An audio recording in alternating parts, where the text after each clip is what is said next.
I can't believe I'm actually saying this. Welcome to Kind of Funny Space Jam in Review. When we started in review so many moons ago for MCU in Review, I never thought it would get here. And I definitely never thought it would be with this beautiful group of gentlemen. Of course, I'm Tim Geddes, and I'm joined by Blessing Adeoye Jr. I'm very excited to be here, Tim. I'm very excited. I am excited to have you, and I'm also excited to have making his in review debut, Snow Bike Mike. Tim, I'm so excited to be here and talk about Basketball Jones. You know what? If we're going to be talking about a classic, we got to bring some in review classics back. So, of course, we got Andy Cortez. Tim, can you ask me if I'm excited? Are you excited, Andy? Yeah! Oh my God, that was good. Nick, you better have something really good planned. The producer/seducer, Nick Scarpino. Guys, I believe I can fly. Here we go, everybody. This is Space Jam in Review, where we will be ranking and reviewing Space Jam and Space Jam: A New Legacy when it comes out later this week, if you are watching as it is posted and not live. But this is in review, where each and every week we rank and review two different movie franchises. You can watch live as we record it, just like our Patreon producer Molecule can do by going to patreon.com/kindoffunny. And you also get the show ad free. But if you don't want to do any of that, if you want the show free, that's cool. youtube.com/kindoffunny, roosterteeth.com, or search your favorite podcast service for Kinda Funny in Review. We got a whole bunch of other cool stuff coming as well. We've been going back to the MCU in review where it all began. We got Loki coming up, Loki in review. We got Black Widow in review. Really, really, really cool stuff. But today we are talking about Space Jam. With a runtime of 1 hour and 28 minutes, released on November 15th, 1996, which made it the perfect era for most of us. Nick, I don't know what your experience was with this movie. If you saw it in theaters, did you? I did. Yeah, I saw it in theaters. I don't actually think I've seen it since saw it in theaters, which is crazy. So I think this might be my second time ever watching this film. That is fantastic. This was the first book that I ever read by choice from front to back. Space Jam, the novelization. What's up, Nick? Was it also the last book you ever read by choice? You know what? No, because this was the Goosebumps and Animorphs era. Like, there was a lot of good stuff going on. Tim, I don't know that anything ever hit the highs of Space Jam, the novelization, though. What's up, Andy? What sort of stuff did they cut from the novelization that didn't make the, like, did we get a Tom Bombadil moment like in Michael Jordan dies? That is a fantastic question, Andy, that I can't answer myself. We're going to need to bring in some help. The one and only Matt Batson is a self-credited Space Jam expert, and he has created a segment called the Matt Batson Space Jam Gameplan. Andy, hit the theme song. Space Jam Gameplan.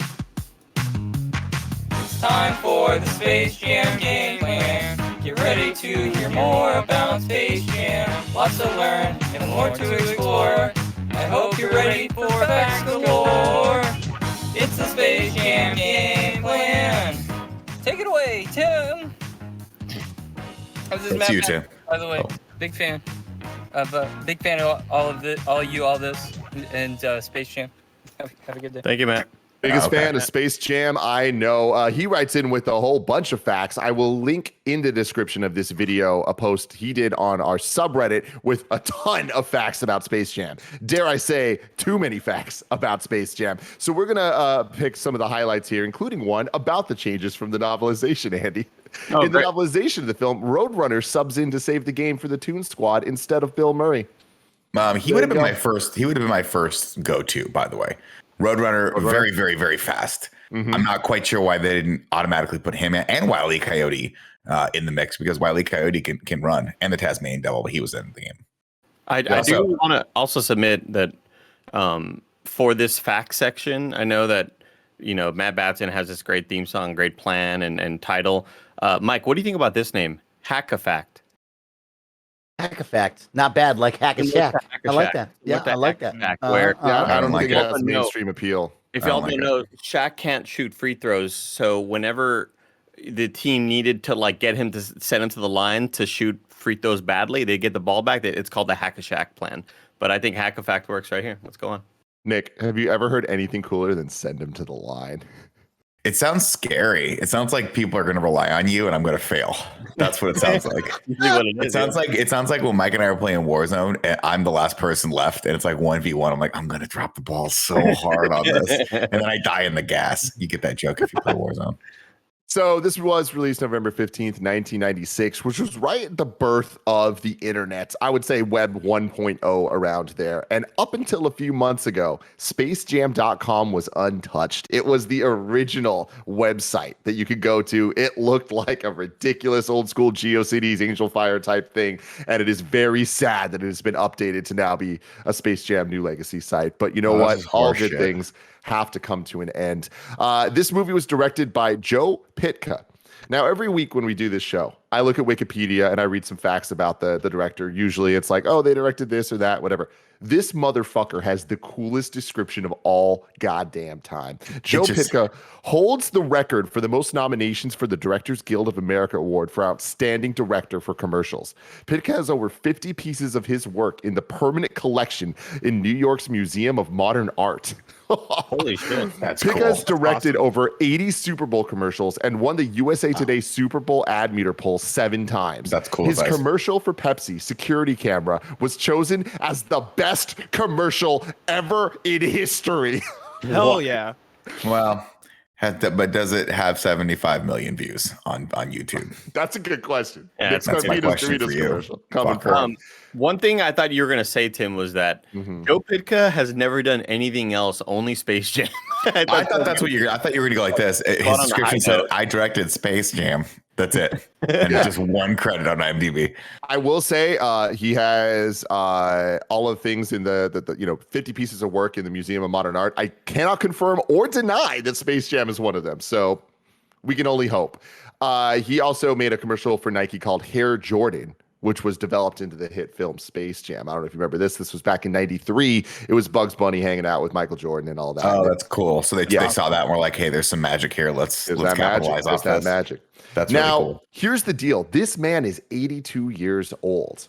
Now, I'm going to show you a picture of him. He's not quite 82 here, but Barrett, can you please show amazing. a picture of this legend, Joe Pytka?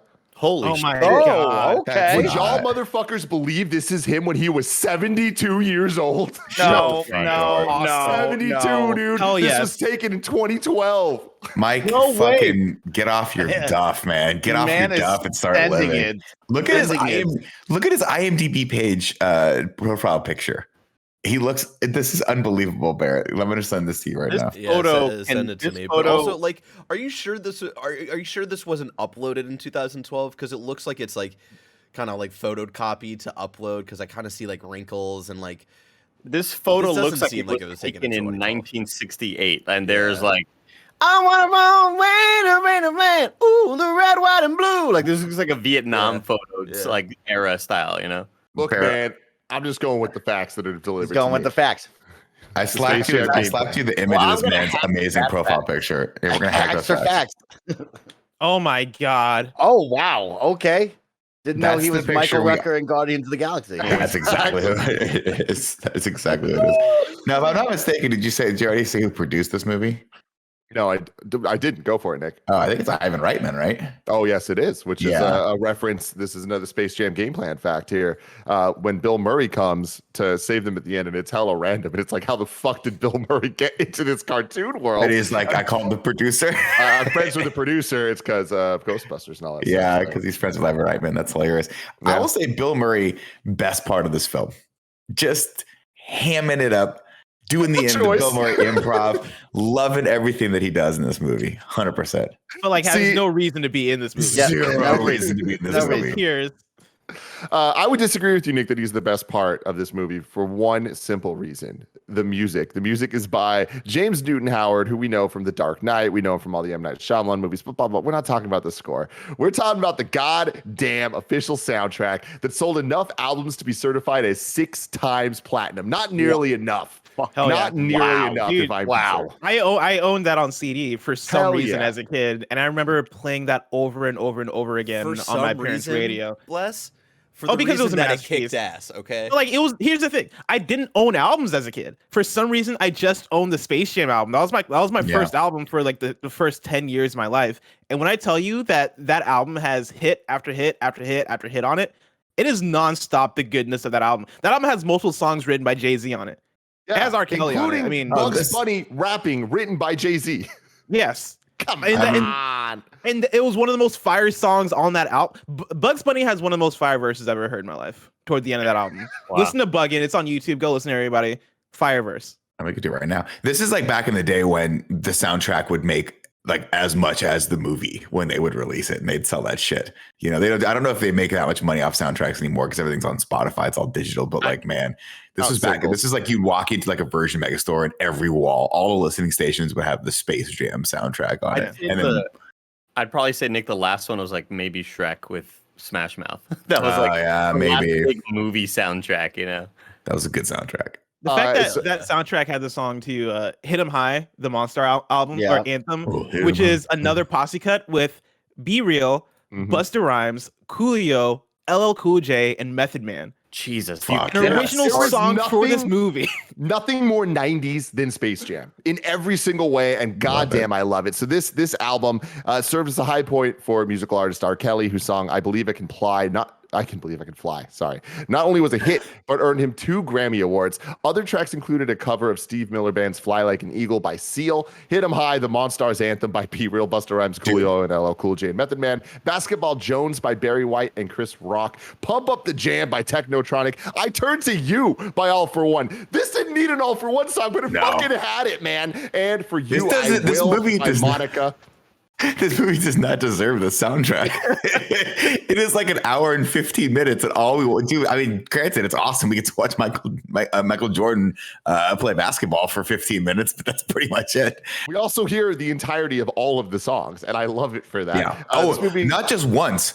I think they play "Fly Like an Eagle" and "I Believe I Can Fly" like 10 times in this, and it slaps every single time. a budget of $80 million, a box office of $250.2 million. This movie does, in fact, fail the Bechdel test. There are not 2 female characters that speak to each other. And yeah, let's get into it. Pretty sure the only female character in this movie too is a cartoon. There's Right, Lola. it's there's Lola Bunny. Molly, No, Also you have Grandma grandma also. too. You got Yeah. grandma. That's true.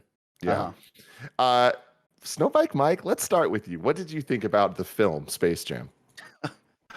Tim, watching it as a 30-year-old, it was pretty special. I think this is a time capsule of what it was like in the 90s, and it brought me right back to being a kid and hearing that Space Jam soundtrack, like you all said, and pulling out the little plastic hoop and trying to dunk like MJ throughout the afternoons. But the movie itself, what a fun time.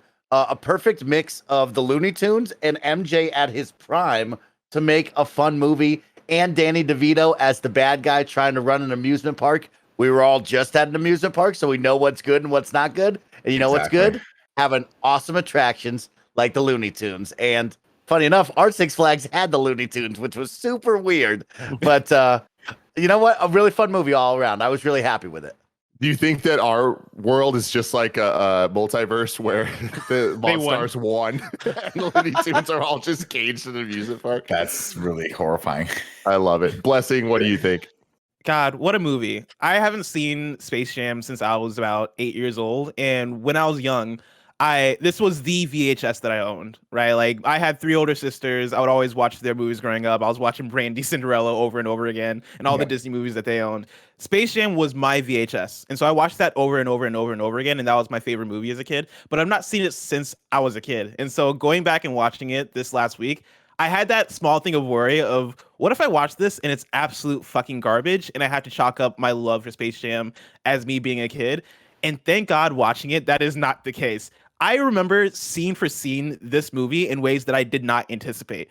Every single time they're teeing up to the next scene, I was like, I know what's about to happen. I know what they're about to say.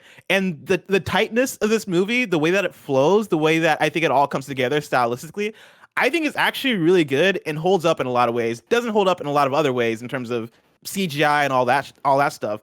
But I think overall, this movie is a really fun movie. I want to watch it again. I want to watch it the way I watched it when I was a kid, which is I'm just gonna have it on and watch it over and over and over again because there's so many memorable scenes in this movie. There's so much nostalgia tied to it, and it very much is a time capsule in all the best ways, and so absolutely loved watching it. Andy Cortez. Great fucking film. I didn't. If you would have asked me what the plot was of this movie and try to go through any of the scenes, I would not have remembered. But as I was mentioning earlier, I felt like as the movie was playing, I knew every line of dialogue. And I guess I watched this movie a lot as a kid. I didn't remember that. Like, I guess I'd watched it a few times because every line of dialogue that hit, I remembered. I think I was going into this a lot more worried than I probably should have been. But a lot of that is due to Ninja Turtles. A lot of that is due to all the other sort of older movies. Mortal Kombat. Yeah, and going back and thinking those movies were better than they were. And some of them were fun because they were bad. I just think this is a good movie, period. Like, I'm so happy to say that. And I agree with Nick. I could have done with a lot more Bill Murray. He did not need to be in this movie. And in every scene he was in, you could tell it was pure improv. You could tell there was no writing. He just said, I'm going to make some jokes here and there. I'm going to, as we're driving do you think that Michael Jordan and Larry Bird even knew that Bill Murray was going to be in that golf scene? Or didn't he showed up on set that day? Like, yeah, probably not. Bill Murray, he's like, I'm in this movie now. Just every line of dialogue that he wanted to come up with, and them driving away from the ball, and him going, I'm gonna mark us down for twos right there. I don't think we were like mentally emotionally stable enough to putt there. So like every line that he came up with is great. I loved Wayne Knight in the movie. I thought he was fun as hell, and Michael Jordan, I was kind of pleasantly surprised by his acting. I thought it was going to be way worse than what we got. But there's some scenes where it's like, oh, that's a good line delivery right there, MJ. The movie's fun as hell. All the stupid little bits that the Looney Tunes are doing, they are still as clever as ever. And I'm so happy that this movie is like still good. Bless, you had your hand raised. Yeah, I think the Mortal Kombat comparison is really interesting because I think that's a really good point that Mortal Kombat, at least the first one we watched, we enjoyed it despite how terrible it was. Where in this one, I look at a lot of the same elements that I hated on Space Jam, the CGI specifically, and I look at this movie, and of course, the CGI is not aged well because CGI is never going to age well in that way. But I wasn't mad at it watching this in the way that while watching Mortal Kombat and seeing Raiden turn into lightning and disappear, I was like, I can do that in After Effects. Whereas in this movie, seeing the Looney Tunes interact with Michael Jordan, seeing them do the thing where one of the Monstars took Michael Jordan, balled him up, and turned him into a ball, seeing that stuff, I was like, you know what? This is it's kind of cheap and it's kind of hokey, but in a weird way, it's fun and fits with the Looney Tunes aesthetic in a way that I am not mad at whatsoever. And so I was surprised that even that, in a way, kind of still held up for me. The sequence that always sort of stuck in my mind for looking as real as it did is when they break into MJ's house and are trying to get the shoes. And everything. And it's like dark enough to where some of the sequences look like, is that an actual human's like? Is that a human hand in a glove grabbing these items? Because it looked like so real to me as a kid and still looked really convincing. And so there's a lot of scenes that I think hold up great. But yeah, like when Wayne Knight is flattened on the ground, that sequence will always just live in my mind. It's just this weird nightmare. It's scary, dude. Yeah, the CG stuff is definitely like goes into the very creepy, scary or aesthetic. But for me, what I think the strength of this movie is, I think they nailed the actual 2D animation around everyone. And I think that's why this one belongs in sort of the Library of Congress for preservation, because it was hard to do this back in the day. It's not just like, oh, you can tweak around and like do something. Like having to draw 2D over there and have it be believable was very, very difficult. And this was a style that I think got popularized with like Who Framed Roger Rabbit. And then they tried to do it with a movie called Cool World, but it just did not work. And then so when you get to this, I think watching this movie back, and actually one of the things that I was so impressed by was, I haven't seen this since probably 20 or 30 years. So watching it back and seeing how flawless a lot of that stuff was and how creative and still how beautiful it is and how it holds up on film was a good treat for me. I don't have the same level of nostalgia that you guys have for this movie. So for me, I'm like, this was an interesting, fun look back at a time capsule for the 90s. I don't think it's a great movie. I think it's short enough so that when you're watching it, you're like, this is an experience, but it's a little light on plot, especially when you start comparing it to a movie like Who Framed Roger Rabbit, which is like a Robert Zemeckis classic.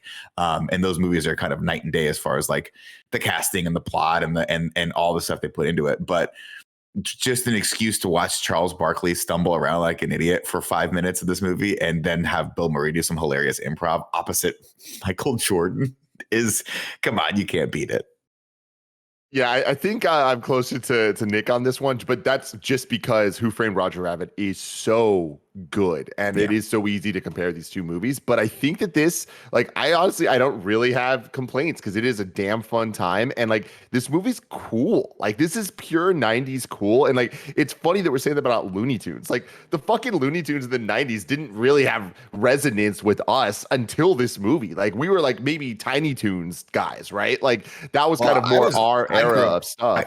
I grew up with Looney Tunes only because it was like holdovers from like the 80s, right? Of course. So yeah, I mean, that's the thing is like we all knew it, we were all aware and all that stuff, but it's like this movie put Bugs Bunny on the same level as Michael Jordan in the 90s. I'm not a sports guy, but fucking Jordan was still everything, you know? Well, so it's like that's the thing for me is like when I was growing up, it was like, yeah, I knew of Looney Tunes. I watched them because they were cartoons on TV, but I wasn't rushing to the theaters to watch Looney Tunes like I was The Little Mermaid, The Lion King, like everything Disney was doing. So like Disney was like, that was cinematic animation to me. Looney Tunes was like, it's on right now after the Andy Griffith show. Yeah. So I guess I'll watch it, you know? I'll say this movie turned Looney Tunes into our generation's thing as opposed to a previous generation's thing. Totally. Yeah. And it made it cool. Like, let's take them, let's put them in some baggy basketball shorts, and all of a sudden we all want to fucking play basketball. It's just like they really nailed what they were trying to do. And like, sure, did we all just buy into a giant commercial? Yes. But I love that this was unabashedly a commercial in every single way, including them shouting out all Michael's sponsors, like all this stuff. That's amazing. They just knew what they were doing, and they had a damn fun time doing the entire thing. I will say the one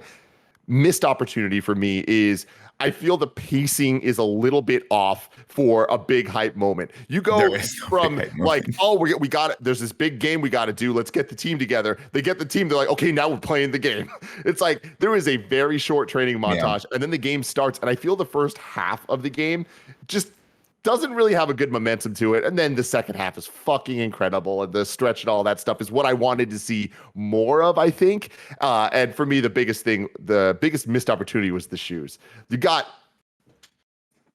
one of the most iconic shoes of all time, the Space Jam Jordan 11s, and he fucking wears them in the final game, and it is the coolest thing ever. You have a whole subplot of Daffy and Bugs having to sneak in and steal some shoes or whatever, and they don't even steal these shoes. Yeah. It's some other shoes, and then they don't make a big deal about him getting these shoes. That could have been awesome. They could have had like they try to sneak in, get the shoes, can't get it for some reason, and then have to make new shoes for him. Give me some armor upgrades, Andy. You know what I'm talking about? Yeah. I want that upgrade. And this movie, like in my memory, that happened.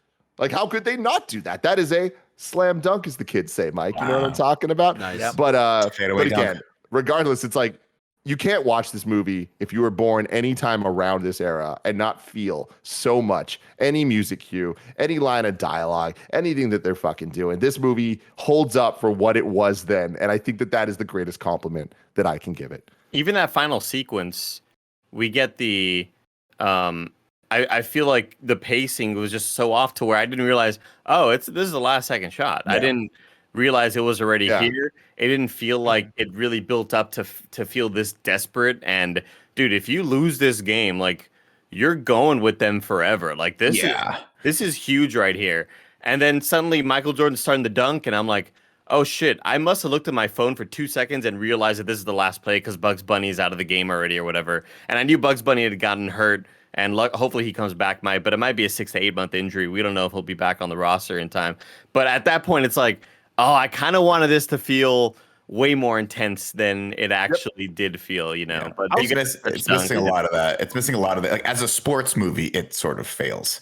As a fun cartoon, like with Michael Jordan, it succeeds in that. But you do want another, like, what you need in this movie is you need maybe another 10 to 15 minutes of build up for the game itself. And you also need some semblance of a B plot that's going to play into that A plot. And we sort of had it when we have the dad at the beginning, and then we've got him with his kids, and he's not really feeling baseball. But then at the end, he's like, they're like, are you going to come back to basketball? And he's like, I'm a baseball player. And then he comes back to basketball. And that should have probably been the entire, like, emotional B story of this movie, but they just were like, we don't want to fuck with Jordan that much. And so that was it. Yeah, there's a You couple all- weird things like that. Like two that stood out to me is that it feels overly convoluted for how short and simple this movie is. Because really, the plot of this movie is Michael Jordan is in a cartoon world. They have to play a basketball game. They play the basketball game. Credits roll, right? But the choice of having the Wayne Knight character have to play with them after building up Bill Murray playing with them for the first half of the movie was just a weird choice. And then Bill Murray eventually comes, but it's like, that just seems convoluted. And the other thing is like, okay, he's a basketball player, but now he's playing baseball, but now they're playing golf. And it's just like, what the fuck is happening? He can do it all, Tim. He can. Well, do he it loves all. playing golf. He's Michael That was true. It's as if they figured I out know what that. Michael likes to do. Let's just film him where he's where he's at. Yeah, okay, that's a good point. But I mean, you know what's funny is you guys talk about things you remember, and I don't remember this movie that much. I just remember there's a moment where Michael Jordan plays basketball with Bill Murray, but I could have swore in my brain, I'm like, I swear to God, Larry Bird, Patrick Ewing, and Charles Barkley were on that court also. Like I was like, and I'm waiting for the moment where like Stan goes to get him and brings back the actual like all-stars and they get their power back and they just like all play together with the Space Jam uniform, and it never happens. And I was like, oh wow, that was a missed opportunity. What was Charles Barkley doing? Like, he wanted more screen time. He would have said yes. I was surprised when we got to the basketball game too. Like when we got there, I checked the time code because I was like, certainly this isn't the last act of the movie, because it definitely felt like they just jumped in there. But a thing I do want to shout out to was the Monstars, specifically them as kids, or them as like little small creatures. I thought the voice acting delivery on them was really funny. Like they had, had a certain energy to them where like you had the one that was kind of like, you know, almost like he was like on drugs or high or something, where he was out of it the whole time. Yeah, the airhead one. Like I absolutely loved their voice acting as a kid, and then turning into these huge monsters, I thought was a fun bit. Real fun thing there, Blessing, some type of Mandela effect shit, is they don't name the monstars in the movie, but like for some reason I remember their names. Yeah, they do. Yeah, they do. Do they? Yeah, he says we're not monsters, we're monstars, and then they refer to them as monsters. The individual I think he characters. means the names of them themselves. Each one gotcha, of their names. gotcha. Yeah. So there's not much information. This comes from Matt Batson, of course. There's not much information about the casting of these players, but in an interview with Clutch Points, Muggsy Bogues revealed he was first approached about the film by his agent David Falk. Falk is also the agent for Michael Jordan, Barkley, Ewing, Johnson, and Bradley. So that makes a lot of sense. They aren't named in the movie, but according to the PlayStation 1 and Sega Saturn video game, the Monstars' names are Bang, Pound, Bumpkus, Knot, and Blanco. That's really funny. Tag And, yourself. I want to be Bang or Pound. They're all tied to Bang is the green one, he's Johnson. Pound's the orange one, he's Barkley. Bumpkus is purple, he's Ewing. Knot is red, is Bogues, and Blanco is blue, Bradley. Yeah. But like I totally knew that from the PS1 game, and I just thought it was from the movie. But That's so funny. That's really hilarious, funny. dude. I was like looking for the name of those characters too, and I could not. It's difficult for me to find them on the IMDb page, but that's gotta great. love it. Gotta love it. You ready to get to the plot? It is time for the plot. Yes, I know R. Kelly sucks. I'm just gonna fucking sing the song. Please tell us the fucking plot. Wow. Okay, that got dark, ladies and I gentlemen. mean, R. Space Kelly Jam. sucks. We know he's. We all know, yeah. We do. We do. We don't gotta asterisk everything, you know. It's true. It's true. Space Jam. I believe I can fly, Tim. I believe I can touch the sky. Blessing. I think about it every night and day. And then sometimes I spread my wings and I fly away. Summer 1973. A young Michael Jordan practices basketball late at night. And his father asks him to come back in, but he's like, I'm going to take one more shot. And his dad's like, I'll tell you what, if you make that shot, you can keep shooting. And of course, this is not Nick Scarpino you're fucking around with. If I was playing basketball and my dad was like, you can come back in, I'm like, thank God. And I would just throw the ball into the fucking planter and never see it again. Eat a bowl of chocolate. Oh God, somebody just force feed me ice cream. But of course, MJ goes through his plan. He's like, listen, man, I want to pursue basketball at North Carolina, and then I want to play a championship team, and then the NBA, and then maybe baseball. And his dad's like, oof, that seems like a great career. Maybe just leave the baseball part off. And he says, when you're finished with that, I suppose you're going to fly, huh? And he goes, damn right I will. And then we get a title sequence with the best song ever made. Tim, everybody get up. It's time to slam now. Fuck yeah, dude. We got the I real jam love them. going down. They're just like, you know what? We're going to play the whole song. We're just going to show highlights of Jordan's entire career. We're going to build the fucking hype appropriately for this movie. But my favorite thing about it is not only how long it lasts, but the name title cards of Michael Jordan, Bugs Bunny. Fuck yeah, man. It's so good. I don't know who here owned the VHS, but as a kid, I would replay just that part over and over and over again because it was so hype. Yeah, that and the chain link fence background for all the title card names was so hard. That was so dope looking. So great. I love this. When we were talking to Mike, Mike's like, oh, how long is Space Jam? I was like, well, technically it's like an hour and a half, but 15 minutes of it are the opening credits of Michael Jordan. It's just a highlight reel for Michael Jordan. Yeah, I think the highlight reel's longer than the basketball game. And you know what? I'm not mad at it. No, traditionally I would have a criticism of that, but on this particular one, we're going to give this one a pass because it's pretty great. Really quick, Nick, it's funny because we're all coming off of The Last Dance where we got to see a lot of these highlights in this incredible series. Back then, we didn't really have that, right? He was still in his prime. We didn't have all this packaged together. So watching it now, it's like, oh man, like we saw all of these highlights and got the story behind it when he was at UNC, when he won the championship and where he is now. Like that was really cool to see. I'm so shocked they didn't go to a lot of the gambling stuff, but whatever. You didn't want to see just one shot of him at the tables, just win $1 million. Of course, then MJ tells everyone he's going to retire and he's going to go play professional baseball. Meanwhile, up at Moron Mountain Amusement Park in space, all these little one-eyed aliens really hate the rides. And Danny DeVito, playing Swackhammer, I believe is the name of his character, knows he's like, we need new attractions. We need something loony. Then we cut back over to Triple A baseball. What team is he playing for here? What are the Barons? Are they Double A? Double A, coached by Andy. Who's the coach for the Boston Red Sox when they were high up in the mid 2000s? Oh shit! He's currently coaching Cleveland. Oh, why am I blanking on his name? The Cleveland Indians. Phil Knight. Glasses. Yeah. Good job, Nick. Good job. Phil Jackson. So nice. A fact for you here about the flying. Terry Francona. There you go. Francona is a dope name. When they're flying through to Moron Mountain, you can see the monolith from 2001: A Space Odyssey in the background. So that's kind of fun. Oh, that's kind of cool. Of course, over in Double A baseball, MJ is striking out, even though the catcher is really trying hard to help him. And I don't know a lot about baseball, but wouldn't the game be better if the catcher just told you what pitch was coming? I feel like that would just be so much more fun, right? That was Arliss, right? Was one of Marlis? I think it was Arliss. Robert Wall? Yeah, I'm pretty sure that's who the actor was. Anyway, I love this sequence. Oh, that's funny. I didn't catch it. That's cool. I love that everyone's just kissing Michael Jackson. Michael Jordan's great ass. Looks great in that suit. You can't teach that. Looks great. Then we get Nedry from Jurassic Park, played by Wade Knight. We're going to call him either Stan, Nedry, or Newman from now on. So those are all three of those are interchangeable because he's played those amazing, iconic characters. Let me drop some facts on you here for that. Wayne Knight, Michael's manager in the film, once told Vice sometimes he was asked to play in pickup games by some of the players. When passed the ball, he'd just drop the ball, walk away, be like, nope, not doing this. Yeah. Speaking of Wayne Knight, according to the director, the original actors eyed for the role were Jason Alexander, no surprise at all, and Chevy Chase. There you go. And then in the 2020 documentary, The Last Dance, we saw a $10,000 full court practice facility that Jordan used to prepare for the season between shooting scenes in Space Jam. He would regularly play with people from the cast and also Shaq, Reggie Miller, Magic Johnson, Grant Hill, etc. But this location was known as the Jordan Dome. Yeah. Let's go.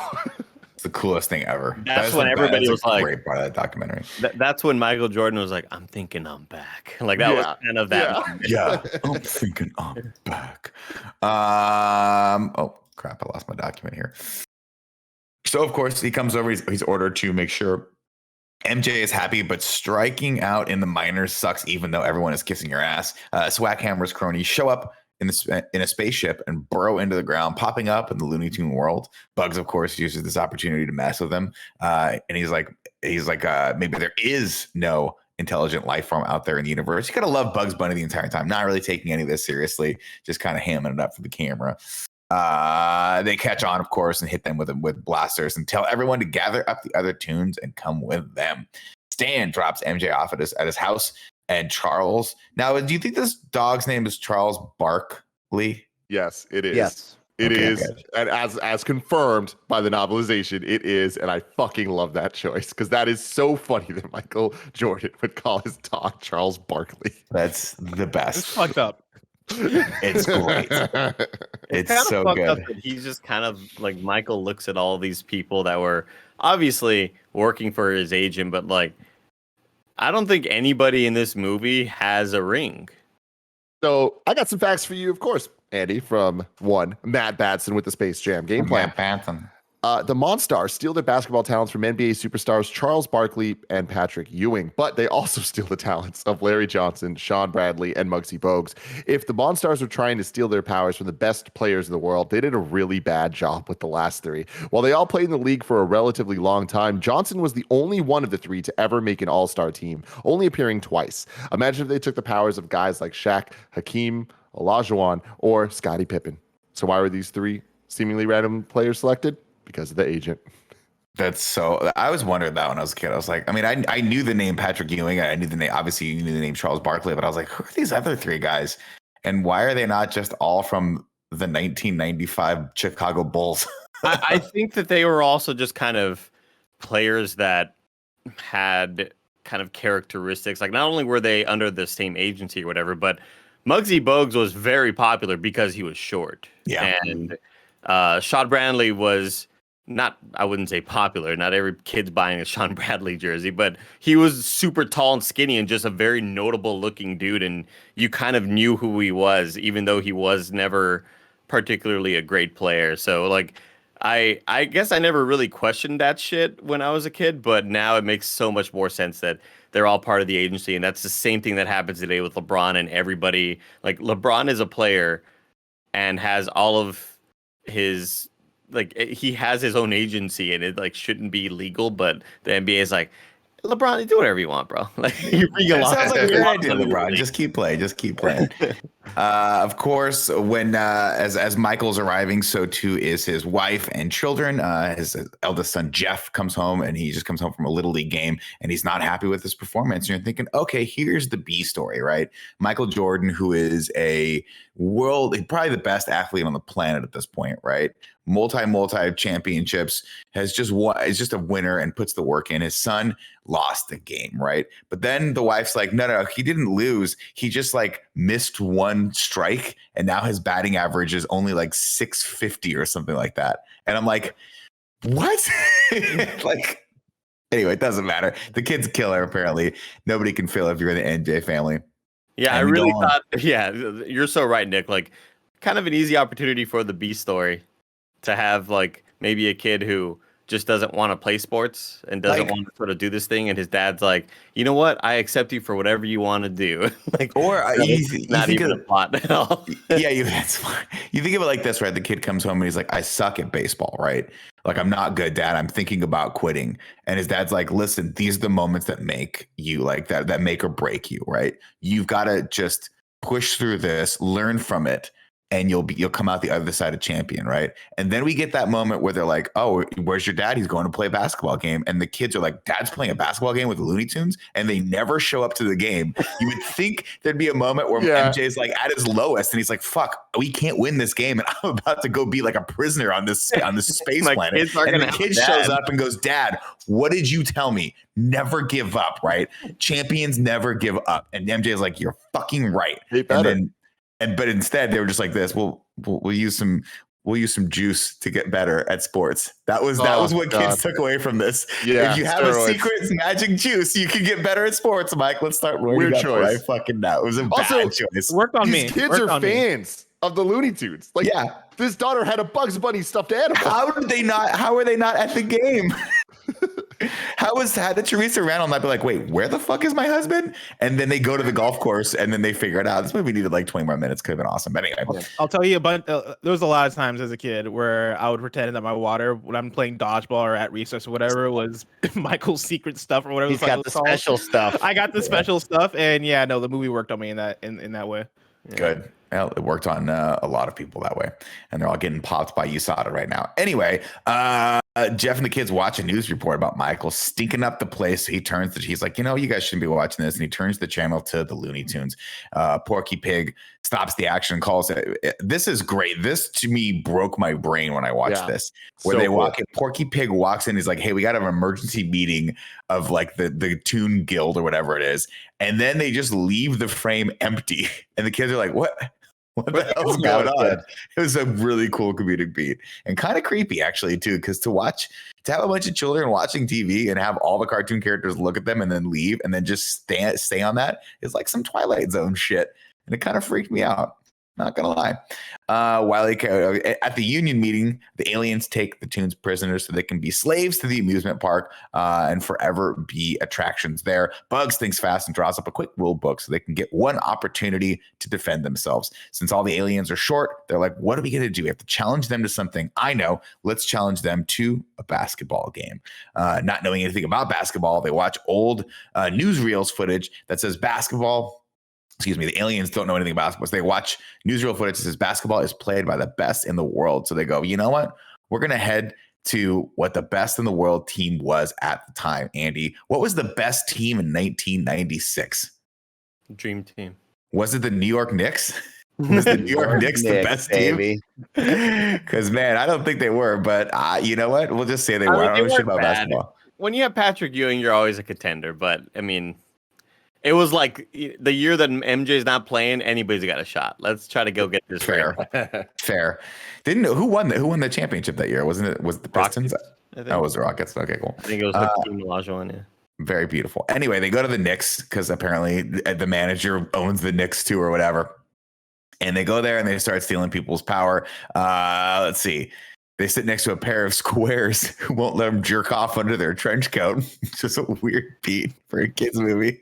And then they turn into goo and steal Charles Barkley's talent. And then Patrick Ewing, and he becomes an idiot. And MJ watches a news report about 5 players total who lost their coordination. And then Stan comes to pick him up. The LA Lakers, I love the shot. I love how many people they got involved in this. But the LA Lakers are going to the old Forum. This is even before the Staples Center was the thing. And they're like, we're not playing. We're not going into that locker room. Whatever germ or virus is spreading around, we don't want to play. And it's so cool to see the NBA do, Andy, what they would do in real life if there was a virus floating around. And they were like, you know what, guys, the player safety is the most important thing. You guys have the entire season off. We're not going to do anything crazy like put you in a bubble for a really long time and make you miss your families for like fucking 10 months in a row. You guys, your safety important. Especially and it's cool. For a I don't believe that's how they do it in real life. Yeah, especially for like a championship that just didn't count, right, Mike? Like the didn't Disney count. Bubble ball. Who counts? The Disney World Invitational doesn't count. It's all fake.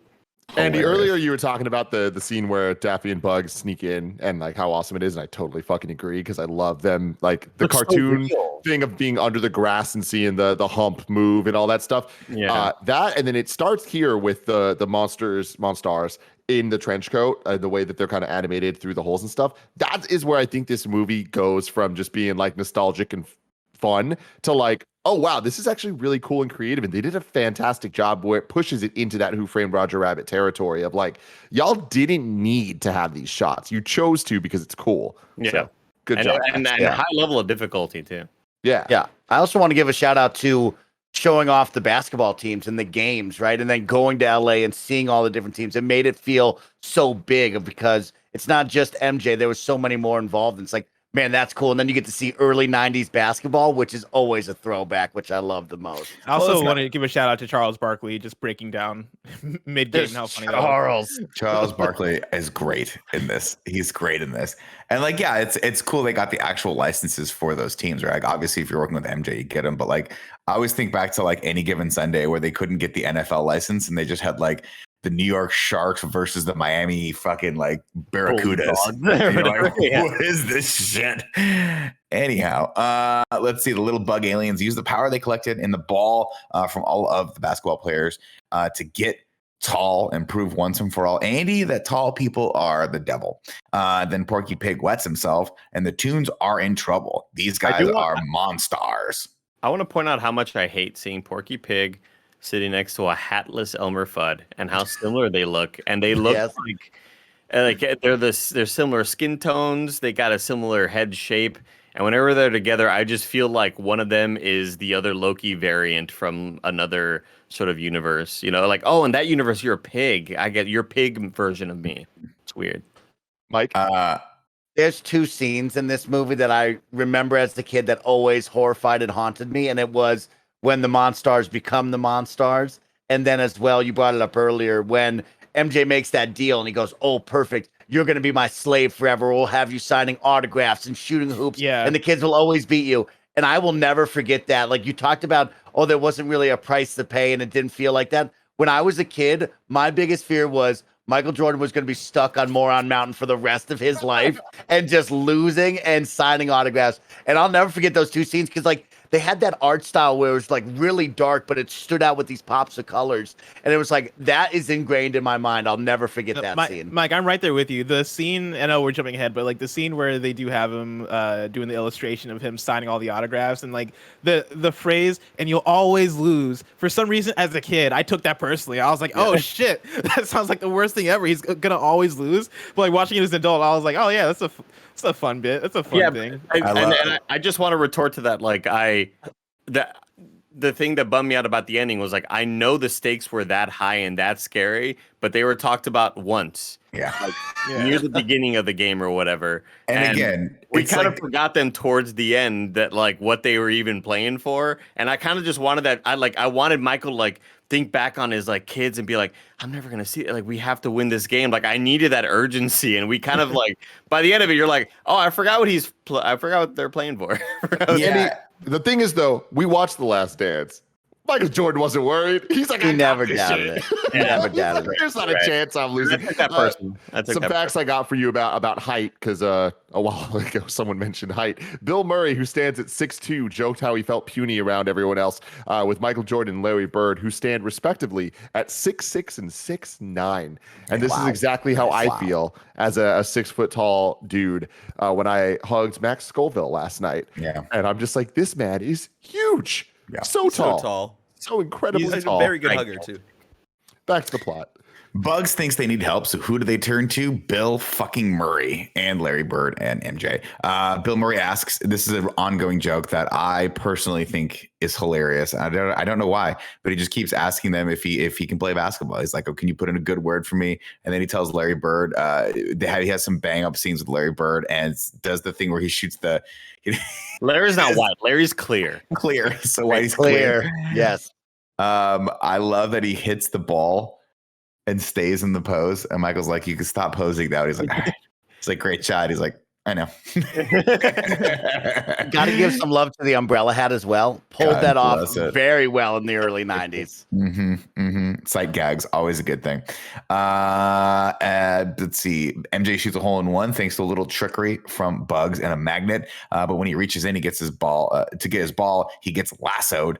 And then Bill, another dynamite improv where he just, no reaction, turns over to Stan. He's like, what kind of camera is that? Don't point it at me. Close the lens. So good. Let's see. Bugs lays a smacker on MJ's lip. Oh, excuse me. They all go off to Tombland. Bugs lays a smacker on MJ's lips, and everyone flips to meet him. This movie is like a fun acid trip at this point. Bugs pleads with MJ to help, but MJ is a baseball player, and we all remember his first season back. Excuse me. Oh, sorry. His first season back to the NBA from playing baseball. Shoosh. Can you say rusty, Andy? No, yeah, he was rusty. The tunes show MJ around their training facility and then spit shine the hell out of it. Daffy kisses his own ass, and then the Monstars show up. And he said, you heard of the Dream Team? Well, we're the Mean Team, wussy man. And they fold Michael Jackson up to a very terrifying CG ball that looks, it's just legit terrifying. And then I always hated that it wasn't Michael Jordan yelling whenever he gets put into, like, it's some different VO being like, like some weird thing when he's getting squished up. It's like, why isn't this Michael Jordan yelling? I don't know what the hell happened here. That often terrified me as a kid. Yeah. Also, like, that didn't make sense. The way that they contortioned him, I was like, this is fucked up. You shouldn't be doing this. It looks like something you'd see like a serial killer do in like Seven, where he like cuts up pictures of someone and balls it. It's just really creepy looking. It felt very was Human Centipede-ish. It felt very kind of much like so. Let's see. They all call MJ a baldy and beat Tweety's ass. And then Tweety asks if MJ is scared of them, which is just the encouragement he needs. And he's like, let's play some basketball. Then we get a nice fun scene where Charles Barkley goes to the local courts to play with some kids, but man, he still sucks. And they run circles around him just like I do, Greg, every time I host his podcast for him. They run a bunch of tests on all the rest of the players. Love this scene. Needed more of this. Needed more of these players being the side characters that needed to come get their powers back. Could have worked that into the A plot a little bit more. Do you deal with performance issues at home? No. That's a great line. This is also Basketball Jones, which is one of my favorite tracks off the soundtrack. Yep. Even though I would say that about any of the tracks, but this one specifically just hits in a different way for me. I love it. It's just the best having Chris Rock doing the narration of just being like, "in hard times." Like, what is happening in this song? The little 5'0" girl just dominating Charles out on the court, and he's just looking all dumb as can be. And you're like, "Oh, you're so the round mound to rebound, dude." Yeah.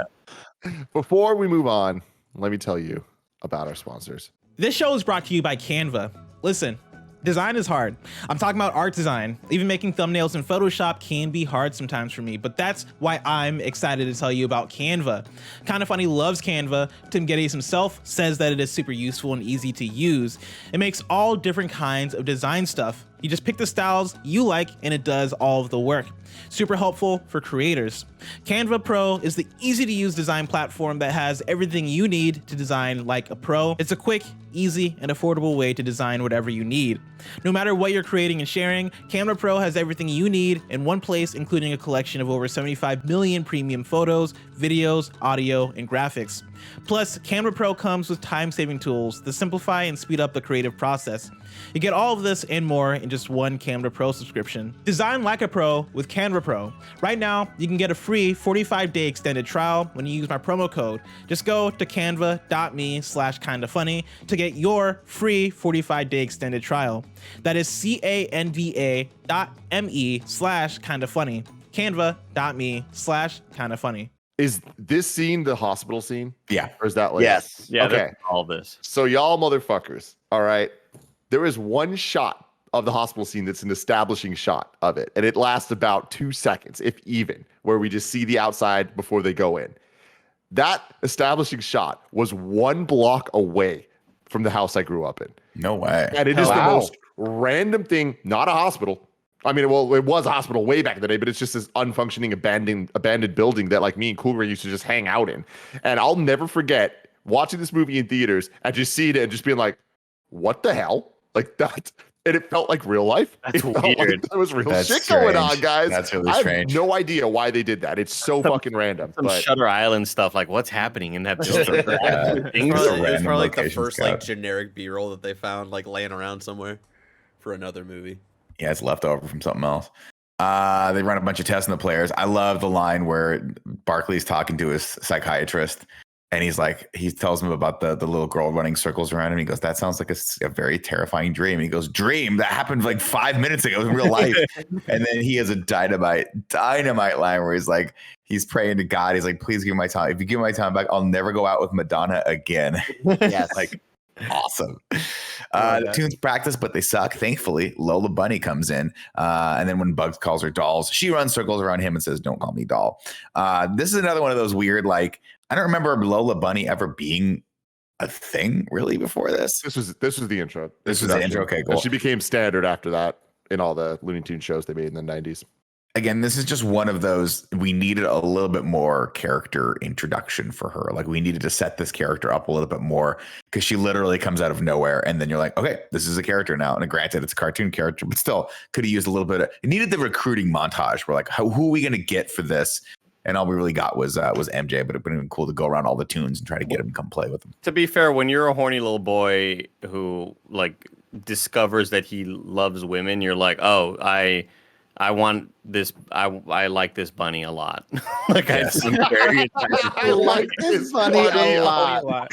I don't know funny- what I'm feeling right now. Say no but more. it's Say no magical. more. But Well, yes. The funny thing is, for some reason, I guess after the discourse earlier in the year of them redesigning Lola Bunny for the new movie, I was expecting Lola Bunny to be way more curvy and way more sexual in this movie than she actually is. Like, they play music and Bugs' reaction and all this stuff, and like her attitude, I think, builds up to that sexy nature of Lola Bunny. Yeah. But she's not like that curvy in this movie. Like, she's No, they basically put her in. finely proportioned. They put her in shorter shorts in this one, and they were like, the shorts are the egregious offense here. Let's put her in some actual basketball shorts for the new one and call it a day. But even Yeah. better, she's a first ballot Hall of Famer. Like she's making it. Like she's averaging 22 and 13 a game. hooping. Like she's hooping. He's hooping. Yeah. She's hooping. I She's love on the it. team. Like, You're I so love you. right, Nick. They should have done a fun like tryout montage there, because the coolest part is like some of these scenes you pull back and you see the whole Looney Tunes world, right? And Yeah. we get to see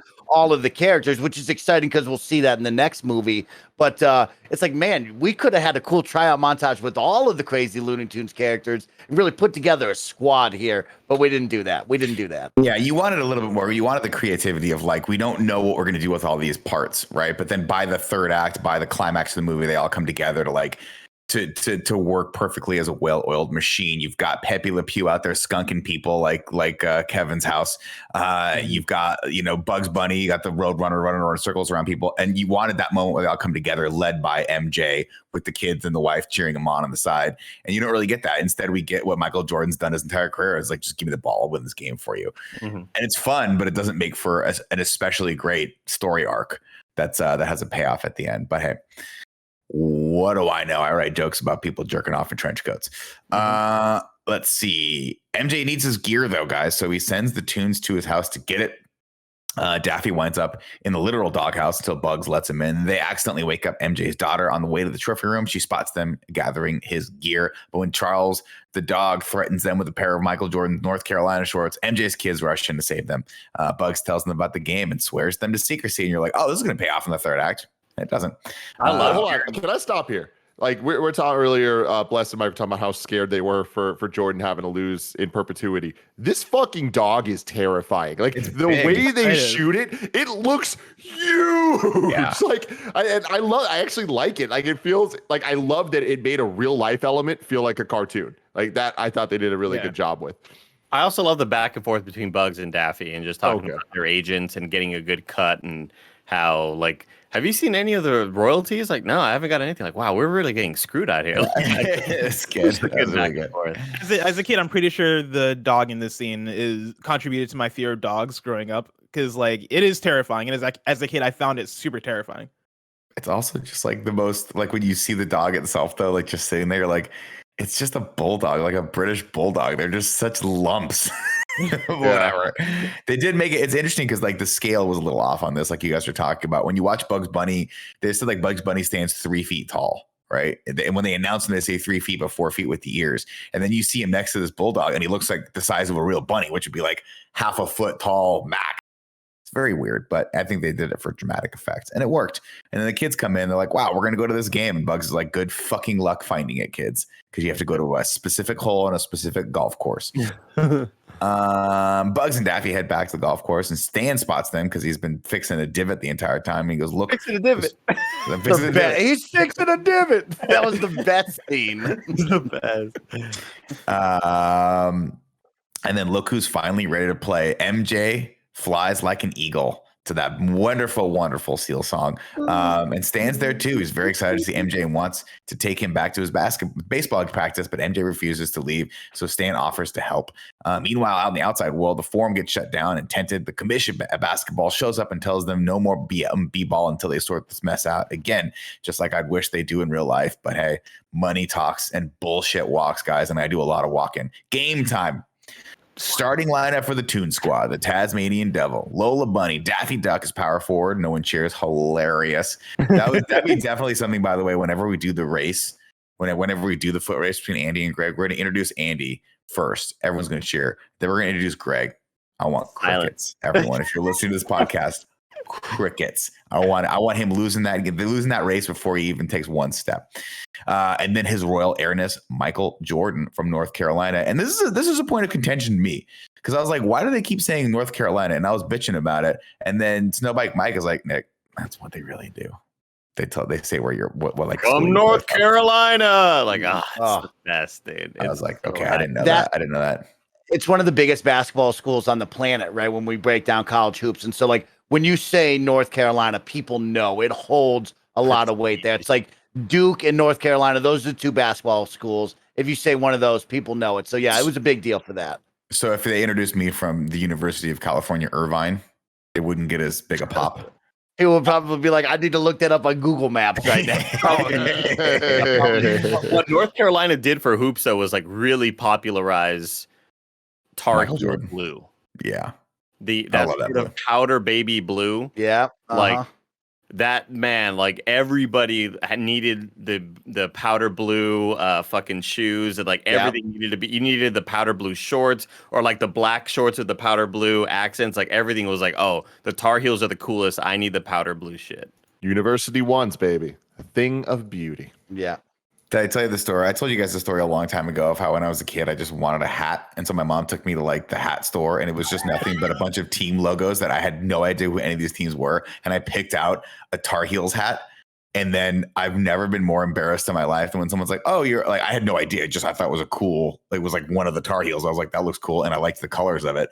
And I've never been more embarrassed than someone was like, one of my like dad's friends was like, oh, you like the Tar Heels? And I was like, what? I don't know what that means. And the look on that face was like, God, this fucking kid. That is the most Nick Scarpino story. I wanted movies. a hat. My mom took me to the hat store. The hat store, not a lid, a hat store. Love it. Even though it was called, I can't even remember what store it was. Anyway, the Monstars get introduced and off we go. MJ gets the tip off, but the Toons are very outclassed immediately and they start getting the score run up on them. Despite Lola and MJ getting in some nice baskets, the Monstars run up the score to like 66 to like 14 or whatever it is by halftime. I love the one stat that Matt Batson put in that list. Yes. There's only one jump shot and everything else is dunks. Two jump shots. Here you go. Yeah. NBA Street. The Matt Batson Space Jam game plan. Some actual stats about the final game. In 2011, the Harvard College Sports Analysis Collective filled out a box score based off of every play that we can see in the movie. There's a Wired article that breaks down all the stats, but he got some highlights for us. All but two of the shot attempts in the movie are dunks. MJ makes one jump shot and his manager makes another after being crushed.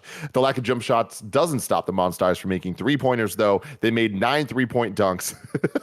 9 3-point dunks. Hell yeah, 3-point dunks. On 9 attempts. A truly unprecedented display of athleticism. Not a single foul is called the entire game. 0 rebounds are recorded throughout the game. There's only 1 missed shot during the entire game thanks to Wile E. Coyote's explosives. Jordan leads the Toon squad with 44 points, followed by Bugs with 10. Lola, Daffy, Taz, Porky, Elmer, and Pepe Le Pew also contribute with single digits. MJ has a remarkably high usage rate of 44% during the game. That's impressive, right, Mike? It's impressive, but I don't know. His NBA stats he does that a lot in his NBA games. There was a lot of moments there. There's a caveat to that of like, but not his highest because he had multiple games in the NBA where he had higher. Gotcha. The most bizarre part of the game is probably when the scoreboard reads 77-67 with 10 seconds left while the paramedics reinflate Wayne Knight. What am I reading right now? Then Bill Murray makes his appearance and suddenly... What am I reading right now? Makes his appearance and suddenly the score is 77-76. It is speculated that Marvin the Martian changes the score while no one's looking to make up for not calling any fouls on the Monstars. He's the referee, and this makes sense because he is both a Looney Tune and an alien. Oh my God. Oh. Whoa. So Mike, what's up?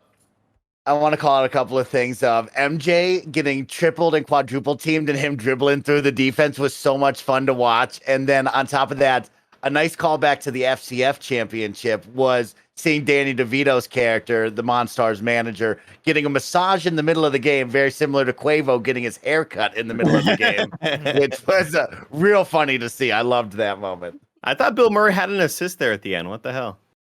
He had that behind the back pass, but they didn't credit him with an assist. Unfortunate numbers for Bill Murray. Just numbers just zeros all across the board. He really brought the energy at the end, right? He Yeah. brought the team together. He brought that energy, and like you could see the passing, you could see the cohesion went right at the end there because of Bill.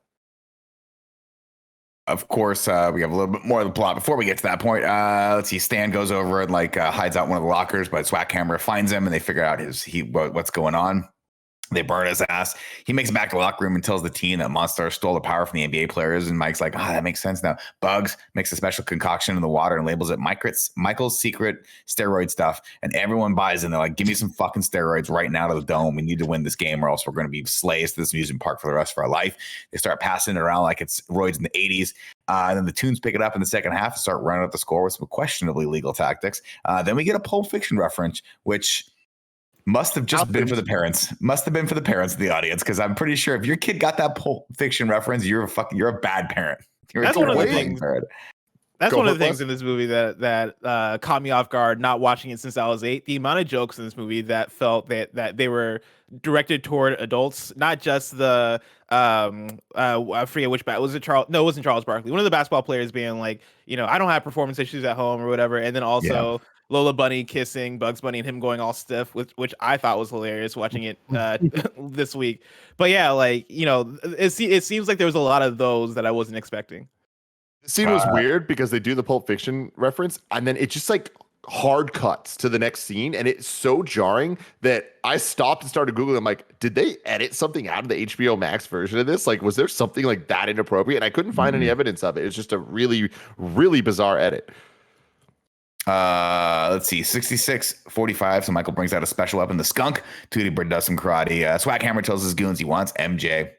And MJ sees the opportunity to up the stakes. He tells it, he's like, if we win, the NBA players get their powers back. If the Monsters win, MJ will be the star attraction at Moron Mountain. And like we talked about, he's going to have to stay there his entire life and always lose, which is terrifying. Also, not see his family anymore, but that doesn't seem to matter so much to MJ in this movie. The Monsters start in with some dirty tactics. Bug sacrifices his body for Lola Bunny, and they make out over on the sideline. Things are looking pretty grim, so MJ strategizes how to bring in a fifth player and tells the Toons the secret weapon was in them the whole time. It was just water. And they're like, yeah, well, no, we need steroids. Stan is the secret weapon. He goes in, he gets immediately crushed. And then they flatten him out like a pancake and then blow him up. And we've already talked about how horribly creepy the CG is. Marvin the Martian tells them, what's up? Really quick, the best part of that scene is when he gets crushed and makes it, MJ gives him the patented, yeah, great job with the fist bump, but doesn't care about him at all. Just yeah, great job. It's doesn't go help him up or anything like that. Just walks away. It's oh yeah, that's great. Marvin the Martian tells them that if they don't find a fifth player, they have to forfeit. Thankfully, Bill Murray comes in for the rescue, and the announcer has a great moment, or I think it was Danny DeVito has a great moment where he's like, I didn't know Dan Aykroyd was in this picture. Great guys, great. Yeah, that's a great line. That's a great line. What's bullshit about the Stan Podolak shot with Wayne Knight getting crushed is that it credits him for 2 points on the box score, but that was clearly a 3. That was a half court heave, wasn't it? Mm-hmm. The ball just kind of gets squished out of him once all the Monstars pile up on him, and then the ball just kind of shoots out from half court. They credit him for 2 points. Come on, you got to do better, Stanford, or whoever did this. Harvard, Stanford would have gotten it right. But again, exactly. Martin the Martian, he's playing for both sides. It's true. Let's see. They need to score 2 points with 10 seconds left. Murray tries to strategize, but MJ tells him it's simple: get Michael the ball. Bill gets the dunk. Bill gets the duck to go daffy on one of the Monstars, and the ball changes hands until it lands in the hands of Air Jordan, who soars over the entire court and wills the ball to go in with a very, very long cartoonish arm and a dunk. And it works. They win 77-78. Bill decides to go out on top and takes this opportunity to retire. As Whackhammer kicks his team and tells them to go back to Moron Mountain. But MJ reminds them, hey, you're kind of bigger than him now. You don't have to take that shit. So they're like, yeah, you're right. And they bounce his ass out.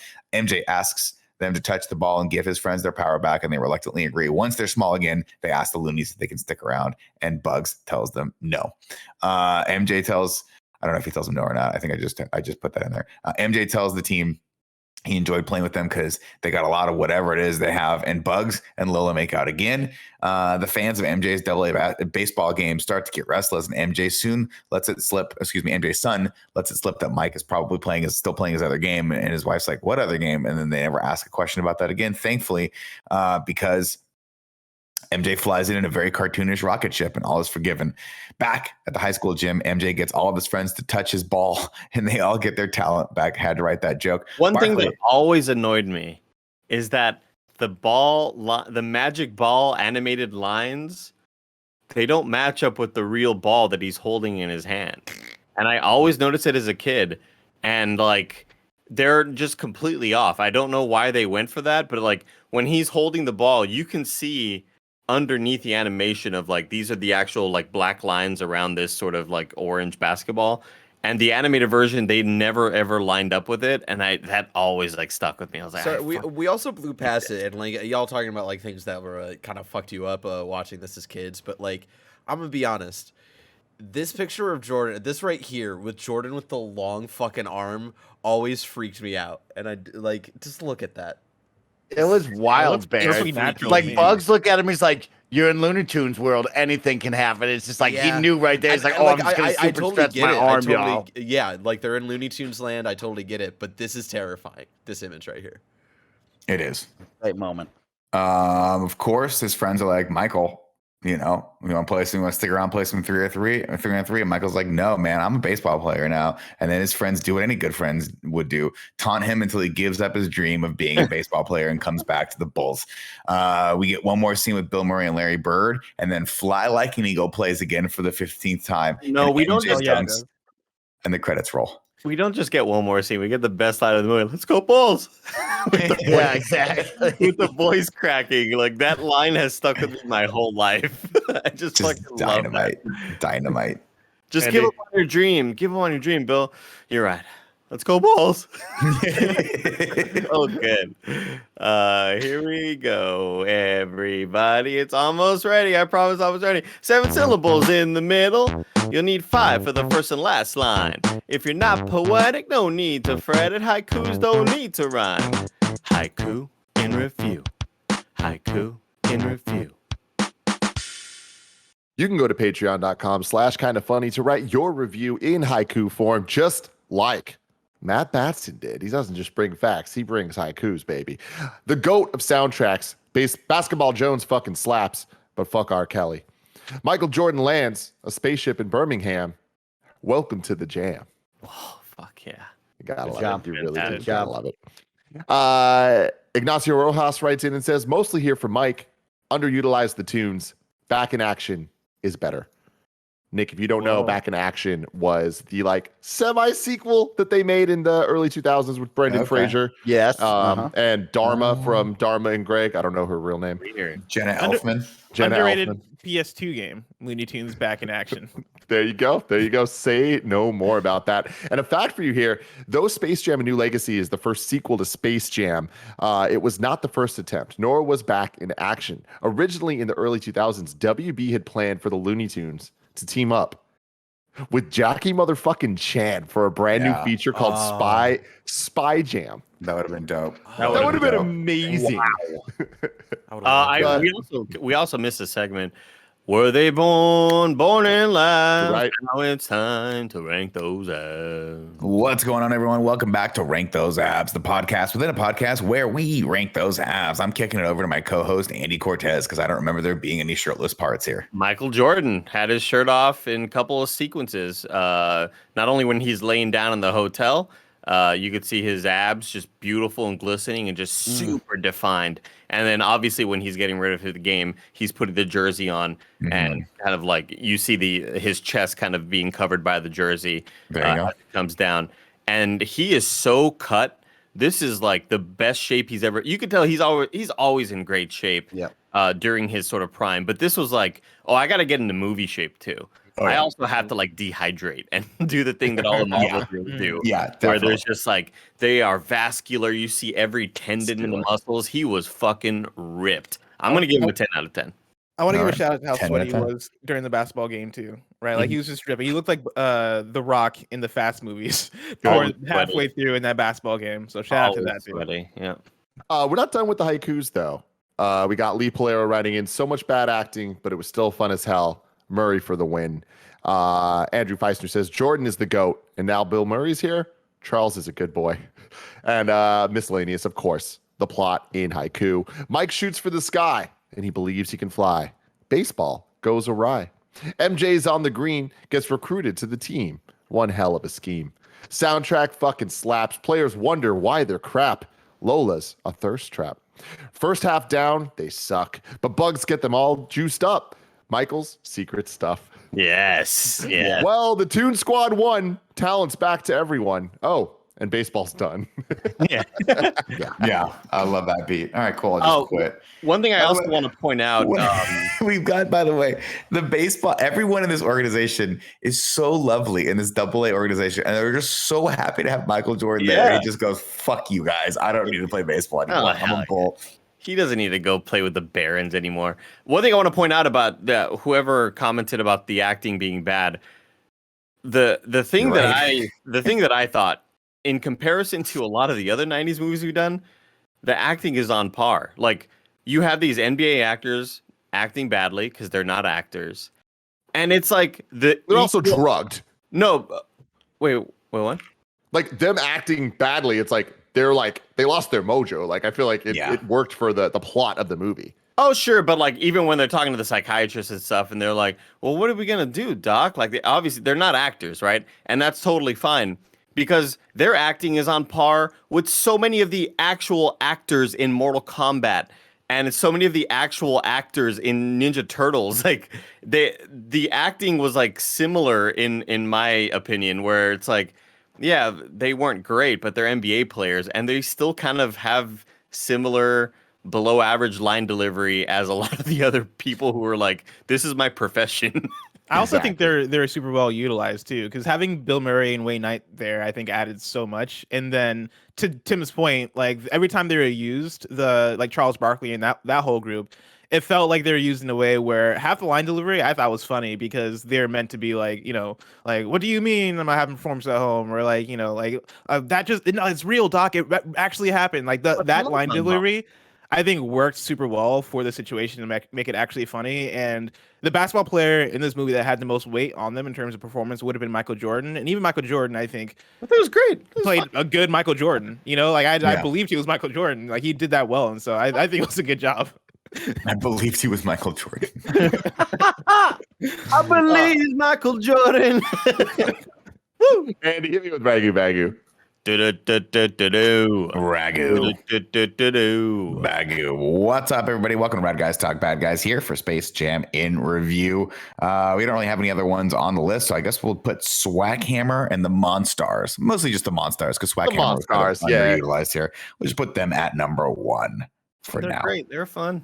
I like Love them. to see it. Love to see it. And of course, the rankings. Number 1 currently is Space Jam 1. Next week, no, not next week, later this week, we're going to watch Space Jam: A New Legacy, and we're going to add it to this list. Does it have any chance of dethroning this? I don't think so. I don't think it's possible. But hey, let's see. I think it can. It's got LeBron Braun, y'all. I'm going to go on the opposite side. LeBron's bringing it. He's bringing it. From I gotta represent the boy. I believe in Jordan or LeBron. Well, you said it first. Yeah. You think the Goon Squad is gonna be higher on Ragu Bagu than the Monstars?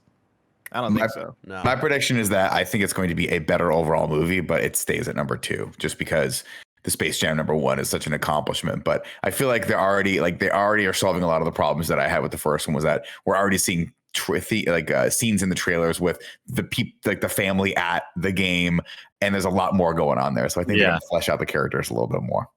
Can't fucking wait. No matter what, good or bad, it's going to be a fun time, and we hope that you will join us on this journey. Come on and slam. Welcome to the jam. Until next time, goodbye.